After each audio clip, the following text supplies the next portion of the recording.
শাকিব খানের Prince booking হলো 14 লাখে। ও মাই গড, তাও আবার গ্রামের একটি সিনেমা হলে। ভাই, যেখানে শহরের বড় বড় সিনেমা হল আছে, শহরের বড় বড় স্টেশন আছে, বিখ্যাত সব সিনেমা হল, সেখানেও খুব সহজে শুনি না 14 লাখে কখনো সিনেমা বুকিং হয়। সেখানে কি না গ্রামের একটি সিনেমা হলে শাকিব খানের প্রিন্স বুকিং হয়েছে 14 লাখে। ভাই রে ভাই, সেখানকার সিনেমা হল মালিক কি পরিমাণের পাগল হয়ে আছে প্রিন্স চালানোর জন্য, আর ওখানকার স্থানীয় সাকিবিয়ানরা কি পরিমাণের ভিড় করে শাকিব খানের সিনেমা দেখার জন্য।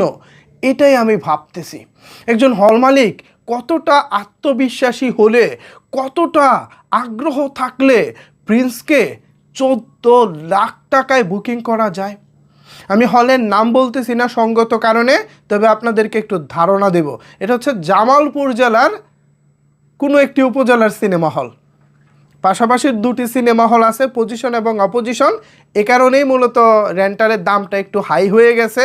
যদি অপোজিশন না থাকতো তাহলে এত টাকা সেখানে উঠতো না। তবে যাই হোক না কেন, দিন শেষে তো একটা দারুণ একটা ফিগার উঠে গেছে, মানে অ্যামাউন্ট অফ ফিগার, এটা তো আসলে দারুণ একটা বিষয়। 14 লাখ টাকা একটি উপজেলা মফস্বল গ্রামের সিনেমা হলে বুকিং, এটা ভাই চারটিখানি কথা না। এবার দায়িত্ব সাকিবিয়ানদের। জামালপুরের কোন উপজেলাতে দুটি সিনেমা হল আছে এবং পাশাপাশি তারা হাড্ডাহাড্ডি লড়াই করে শাকিব খানের সিনেমা চালায়, এটা যারা জামালপুরের দর্শক আছেন তারা অবশ্যই বুঝে যাবেন। বিকজ জামালপুর সদরে কিন্তু এই মুহূর্তে সিনেমা হল আছে। হ্যাঁ, কুইন সিনেপ্লেক্স নামে নাকি একটা সিনেপ্লেক্স আছে জামালপুরে, রিসেন্ট টাইমে হয়তো বা চালু হয়েছে প্রিয়তমা থেকে। বাট এর আগ পর্যন্ত মনোয়ার নামক একটি সিনেমা হল ছিল, যেটা 18-19 সালের দিকে বন্ধ হয়ে গেছে। বড় সিনেমা হল বলতে জামালপুর সদরে এখন সিনেমা হল নাই আমার জানা মতে। কুইন অথবা এরকম একটি সিনেপ্লেক্স হয়তো জামালপুরে এখন চালু আছে, সেটাও খুবই ছোট, বড় কিছু না।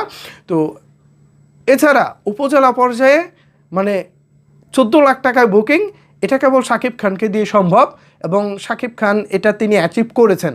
অতীতে ওই স্টেশনে সর্বোচ্চ 10 লাখ টাকায় বুকিং হয়েছিল, সেটা শাকিব খানের বরবাদ। আর এবার ওটাকেও ছাড়িয়ে এবার প্রিন্স, মানে আমি জাস্ট অবাক হয়ে গেছি।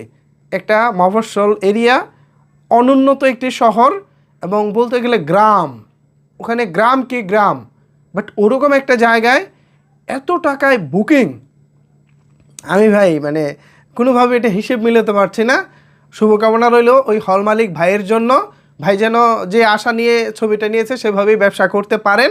পাশাপাশি ওই জায়গার যারা সাকিবিয়ান আছেন সবাইকেই বলবো হল মালিক ভাইকে সহযোগিতা করবেন। অনেক টাকা তিনি এখানে খরচ করে ফেলেছেন। টিকিটের দাম 50 টাকা, 100 টাকা, এদিক আর সেদিক। আপনারা অবশ্যই ছবিটা দেখার চেষ্টা করবেন, বিকজ হল মালিক প্রচুর টাকা এখানে ইনভেস্ট করেছেন। আপনাদের আশায়, আপনাদের ভরসায় আশা করি প্রিন্স এবারের ঈদের 1 নম্বর সিনেমা হবে। ভিউয়ার্স, এই বিষয়ে আপনাদের মতামত কি ভাবছেন আপনারা জানাতে পারেন আপনার মতামত নিচের কমেন্ট বক্সে। ধন্যবাদ সবাইকে এতক্ষণ আমার সাথে থাকার জন্য।